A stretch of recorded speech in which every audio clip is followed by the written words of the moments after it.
रमजान के बाद क्या करना चाहिए? अगर ये काम न किया तो सारा रोजा बर्बाद। दिल हिला देने वाला पैगाम, एक ऐसा हकीकत भरा पैगाम जो आपको झकझोर कर रख देगा। अगर रमजान के बाद ये गलतियां की तो पूरे रोजे जाया हो सकते हैं। आपसे ये जानना चाहूंगा कि क्या आपका रोजा अल्लाह ने कबूल किया?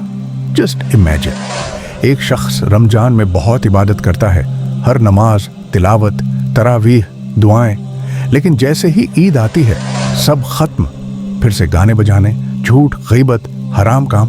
अल्लाह की बंदगी सिर्फ रमजान के लिए थी? क्या आपने सोचा कि अगर अल्लाह ने आपका रोजा कबूल ही ना किया तो क्या होगा? अगर रोजे के बाद भी हमारा किरदार न बदले तो क्या फायदा? अगर रमजान के बाद हम गुनाहों में लौट आएं तो क्या हमारा रोजा अल्लाह के यहाँ कबूल होगा? अगर अल्लाह ने हमें माफ नहीं किया तो फिर हमने क्या पाया? आज हम जानेंगे कि रमजान के बाद क्या करना चाहिए और क्या नहीं, ताकि हमारी सारी मेहनत जाया ना हो, यानी बर्बाद ना हो। आपको पता होना चाहिए कि रमजान के बाद सबसे बड़ा धोखा क्या है। क्या हमें लगता है कि अल्लाह सिर्फ रमजान में ही गुनाह माफ करता है?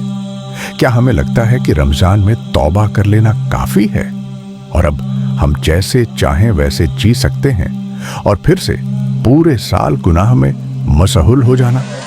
कुरान सूरत उन नहल में अल्लाह फरमाता है, और अपने नेक अमल को उस औरत की तरह बर्बाद न करो जो अच्छी तरह धागा बुनती है फिर उसे खोलकर बिखेर देती है।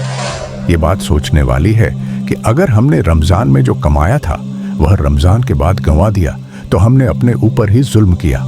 इसलिए हमें रमजान के बाद भी वो काम करने चाहिए जो हमारी इबादत को बनाए रखें, बचाए रखें। रमजान के बाद 5 सबसे जरूरी चीजें। पहली बात की, सबसे पहले ये देखो कि क्या तुम्हारी नमाज कायम रही? क्या तुम रमजान बाद भी नमाज पढ़ रहे हो? रमजान में लोग 5 वक्त की नमाज पढ़ते हैं, मगर उसके बाद लगता है नमाज 1 महीने के लिए था, 1 साल का कोटा पूरा कर लिया, अब यही नमाज 1 साल तक चलेगा।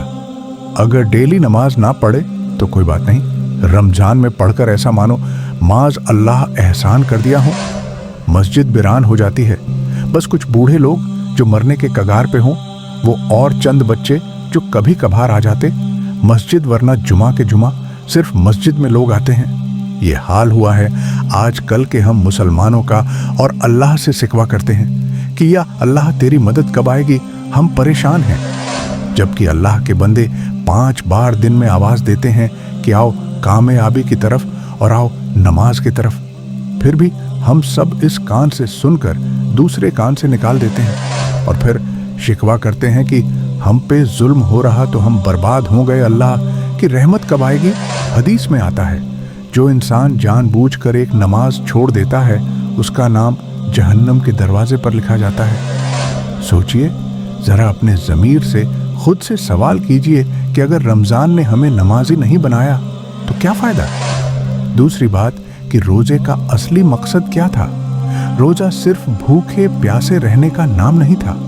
रोज़ा हमें सिखाता है कि हम गुनाहों से बचें। हदीस में आता है, कितने ही रोज़ेदार ऐसे हैं जिनको सिर्फ भूख प्यास मिलती है, अल्लाह के यहाँ उनका कोई दर्जा नहीं। जरा सोचिए यहाँ किसकी बात हो रही है? कहीं हम जैसे लोगों की तो बात नहीं ना हो रही।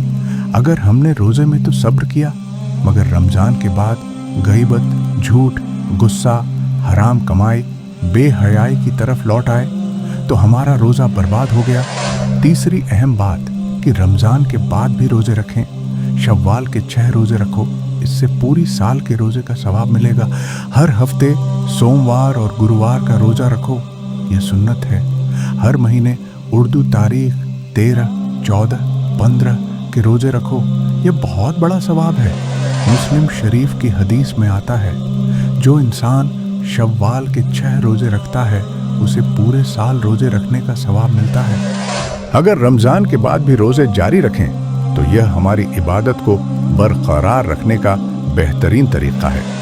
चौथी सबसे अहम बात, गुनाहों से बचो। रमज़ान में हर कोई गुनाह से बचता है, मगर बाद में क्या होता है? क्या हमने गाने बजाने, हराम चीज़ों, बेहयाई, झूठ गीबत को फिर से अपना लिया? क्या हमें डर नहीं लगता कि रमजान में जो तौबा की थी वह भी बेकार हो सकती है? कुरान सूरह अल हुजुरात में अल्लाह फरमाता है, जो लोग गुनाह के बाद तौबा नहीं करते वही असल में जालिम हैं। अगर हम रमजान के बाद फिर से गुनाहों में लौट गए तो हमारी रमजान की सारी मेहनत बेकार चली जाएगी। 5वीं अहम बात कि कुरान के साथ रिश्ता बनाए रखो। रमजान में हर कोई कुरान पढ़ता है मगर बाद में छोड़ देता है, फिर 1 साल वैसे रखा रहेगा, कोई पढ़ने वाला नहीं, जैसे कि कुरान सिर्फ रमजान में पढ़ने के लिए उतारा गया हो, और वो भी लोग सिर्फ अरबी इबरत पढ़ते हैं लोग, उसका माना तर्जुमा कोई जानना ही नहीं चाहता। खैर, इस टॉपिक पे नेक्स्ट वीडियो में बात करेंगे। तो हम बात कर रहे थे अभी कुरान के बारे में। अगर कुरान पढ़ना छोड़ दिया तो क्या अल्लाह हमें माफ करेगा? कुरान सूरह अल आराफ में अल्लाह फरमाता है कि यह एक किताब है जिसमें हिदायत और रहमत है, मगर यह उन्हीं के लिए है जो इसे पकड़ते हैं। अगर रमजान ने हमें कुरान से जोड़ा तो इसे छोड़ना मत, उसको हमेशा पढ़िए और सबसे ज्यादा कोशिश कीजिए तर्जुमा और तफसीर के साथ पढ़ने को। क्यों कि दुनिया की हर चीज का सॉल्यूशन इसमें है, बस हम पढ़ते नहीं। और आखिरी पैगाम, रमजान एक ट्रेनिंग था, अब टेस्ट शुरू हुआ है। अगर रमजान में जो सीखा उसे अपनाया नहीं तो सारी मेहनत बेकार। अगर रमजान ने हमें नहीं बदला तो फिर क्या बदलेगा? क्या हमें गारंटी है कि अगला रमजान मिलेगा? अगर मौत आ गई तो क्या हम अल्लाह के सामने रमजान की कसमें खाकर खड़े होंगे? क्या हम चाहते हैं कि हमारी इबादत सिर्फ 1 महीने की हो और बाकी 11 महीने हम गाफिल रहें? अल्लाह से सच्ची तौबा करो और रमजान के बाद भी अल्लाह से रिश्ता बनाए रखो। याद रखना, अल्लाह रमजान के बाद भी वही है। मौत कभी भी आ सकती है। ईमान की हिफाजत करना सबसे बड़ी जंग है।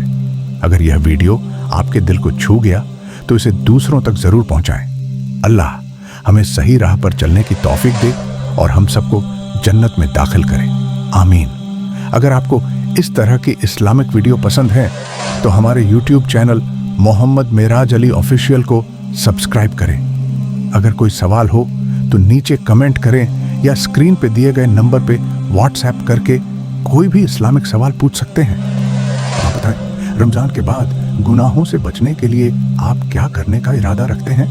जल्द मिलते हैं एक नए वीडियो में। तब तक के लिए अस्सलामु अलैकुम वरहमतुल्लाहि वबरकातुहू।